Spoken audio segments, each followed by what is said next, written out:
Hi friends, welcome to my channel.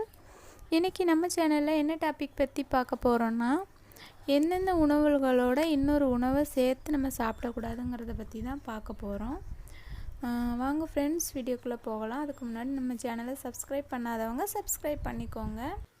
தேனும் நெய்யும் சம அளவில் கலந்தால் நஞ்சாகி விடும்.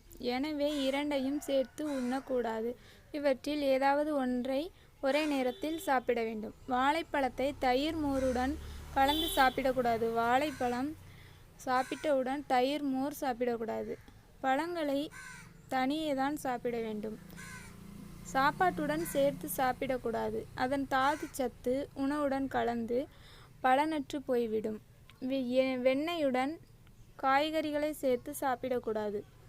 மீன் கருவாடு சாப்பிட்டவுடன் பால் தயிர் சாப்பிடக்கூடாது. அவ்வாறு மீறி உண்டால் வெண்மேகம் போன்ற நோய்கள் வர வாய்ப்பு உள்ளது.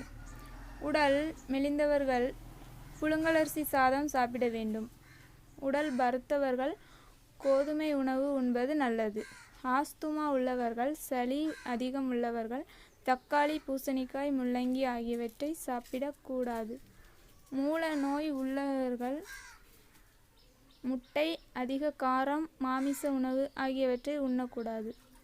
நெய்யை வெண்கல பாத்திரத்தில் வைத்து உபயோகிக்க கூடாது. காலையில் வெறும் வயிற்றில் காஃபி, டீ குடிக்கக்கூடாது. ஒரு டம்ளர் தண்ணீர் குடித்துவிட்டு பின்னர் காஃபி, டீ குடிக்க வேண்டும். அல்சர் உள்ளவர்கள், மஞ்சள் காமாலை உள்ளவர்கள் மிளகாய் ஊறுகாய் சாப்பிடக்கூடாது. பெண்கள் வீட்டுக்கு தூரமான நாட்களில் கத்தரிக்காய், எள், அன்னாச்சிப்பழம், பப்பாளி ஆகியவற்றை சேர்த்து கொள்ளக்கூடாது.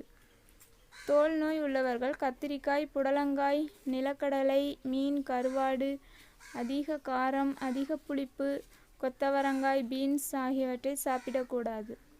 கோதுமையை நல்லெண்ணெயுடன் சமைத்து சாப்பிடக்கூடாது. பாய்.